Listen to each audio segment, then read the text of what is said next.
冰皇。平皇还不动，你竟然还活着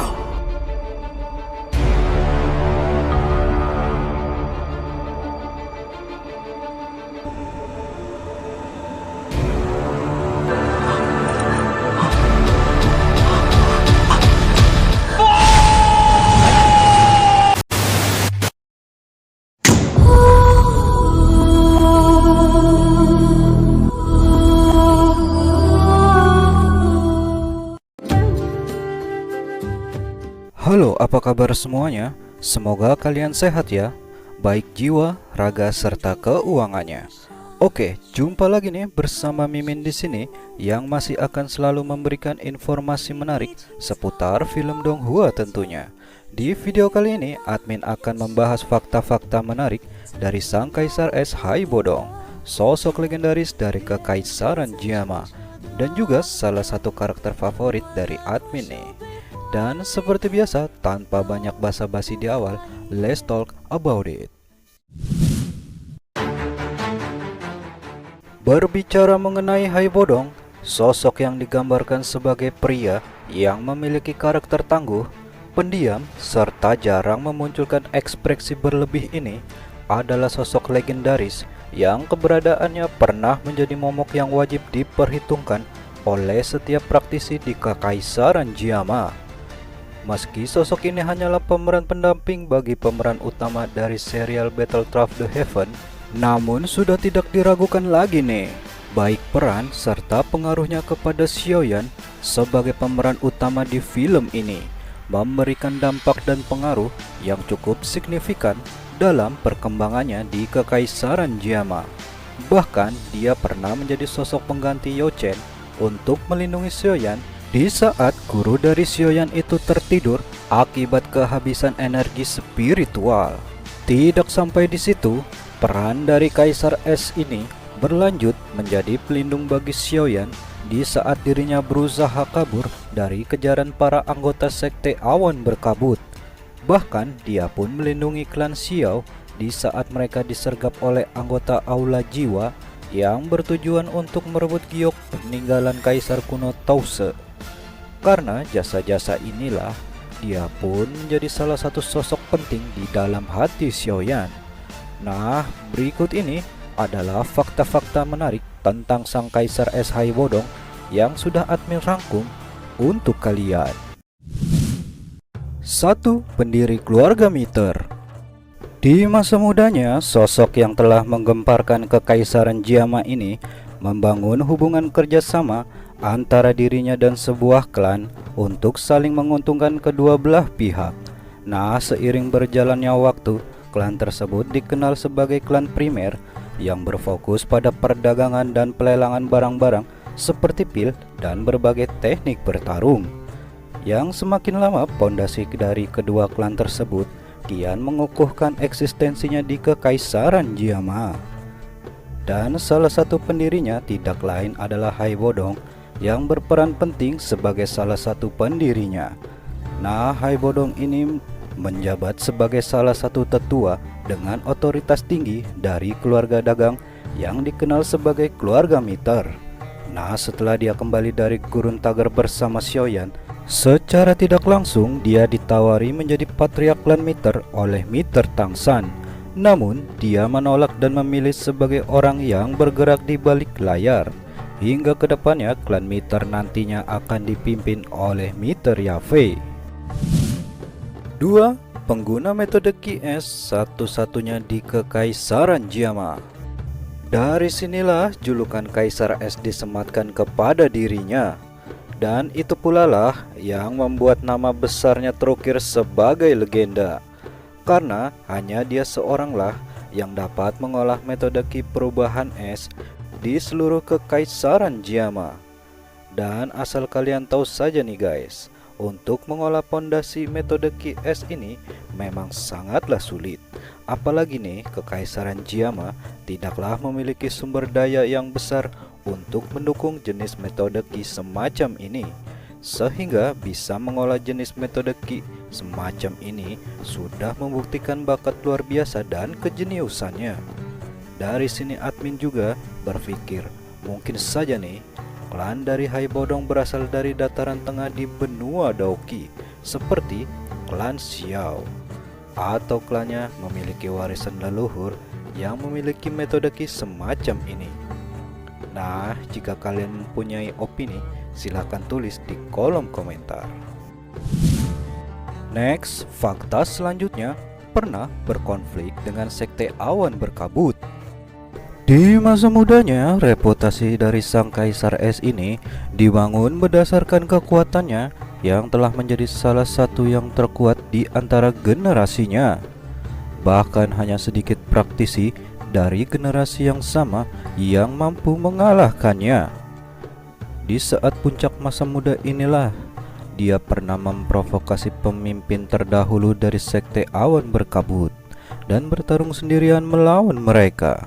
Ya, meski dia pun kalah, namun sekte awan berkabut pun juga membayar harga yang setimpal demi menghentikan dominasi dari sang Kaisar Es ini, hingga membuatnya menjadi sebuah legenda yang bahkan ceritanya dikenang hingga ke beberapa generasi.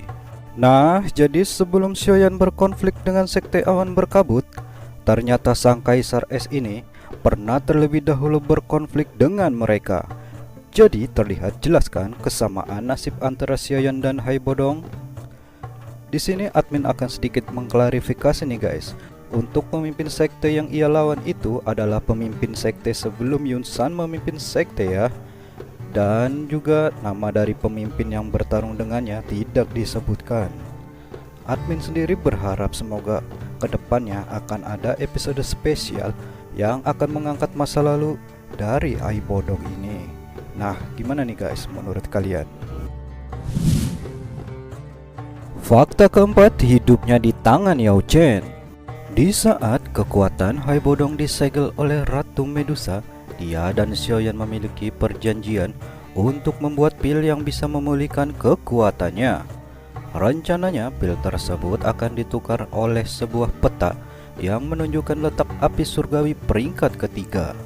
Dan sebelum pil itu selesai dibuat, Yao Chen menambahkan inti kristal api pembeku tulang miliknya sebagai upaya pencegahan jika Hai Bodong memutuskan untuk menyerang dan mengingkari perjanjian. Nah, jika inti kristal tersebut diaktifkan, maka akan langsung membakar Hai Bodong dari dalam tubuhnya dan menyebabkan luka serius, bahkan mati secara mengenaskan, hanya dengan sedikit usaha. Itulah sebabnya nyawa dari sang kaisar berada di genggaman Yao Chen. Untung saja nih hal seperti itu tidaklah terjadi. Bahkan hubungan antara Hai Bodong, Xiaoyan serta Yao Chen berakhir dengan mereka yang saling menghormati satu dengan yang lainnya. 5. Tragis dalam bercinta. Di benua Daoki, semakin kuat individu, tentunya akan semakin mudah untuk mencari bahkan memilih pasangan yang dia sukai. Namun nasib tragis malah menimpa sang Kaisar Es ini guys, dimana dengan bakat dan kekuatannya dia tidak mampu mendapatkan pujaan hatinya. Bahkan kedua wanita yang ia sukai meninggal tepat di depan matanya. Sungguh nasib yang sangat tragis guys. Bahkan tadinya nih, admin sempat mengira Qinlin yang muncul di season kedua merupakan hasil kawin silang antara manusia dan ular adalah putri Hai Bodong dengan saudari kembar dari Ratu Medusa. Namun mau gimana lagi guys, admin pun jadi teringat peribahasa yang berkata, sejak dulu begitulah cinta, deritanya tiada akhir. Fakta keenam, berganti wajah. Di sepanjang series ini, total 3 kali Hai Bodong merubah penampilannya. Mulai dari versi gagah tampan dan berani, versi kocak, dan yang terakhir adalah versi kalem dengan pembawaan dingin dan penuh pengalaman. Tentunya ini bisa terjadi karena kesialannya ketika dia bertarung dan kekuatannya disegel oleh nyai kesayangan kita guys, si Ratu Medusa. Barulah ketika dia bertemu dengan Xiaoyan, dia berhasil mengembalikan wujudnya seperti yang kita tahu sekarang. Pastinya versi Hai Bodong saat ini mungkin saja bisa berubah kembali guys. karena dia belum sepenuhnya mengembalikan kekuatannya serta belum menerobos ke ranah Daozong. Nah, mungkin saja nih di masa depan setelah dia mencapai ranah Daozong, dia akan kembali ke penampilan gagah tampan dan berani seperti dulu lagi. 7. Memiliki trauma psikis. Di sepanjang hidupnya, dia memiliki trauma psikologi yang cukup mendalam. Ya, meskipun di filmnya kurang diperlihatkan karena ada kemungkinan untuk menjaga reputasi dan nama besarnya sebagai seorang praktisi di ranah yang tinggi, namun menjadi manusiawi bila mengingat dirinya yang merupakan seorang manusia biasa. Di antaranya adalah trauma terhadap Ratu Medusa yang sempat menyegel kekuatannya, dan juga trauma terhadap teknik Dao Anggri Buddha Lotus milik Xiaoyan yang dengan kekuatannya bahkan bisa menghancurkan seorang kultivator di ranah Do Huang sekalipun. Dan apakah dia trauma dalam percintaan? Silahkan tulis opini kalian.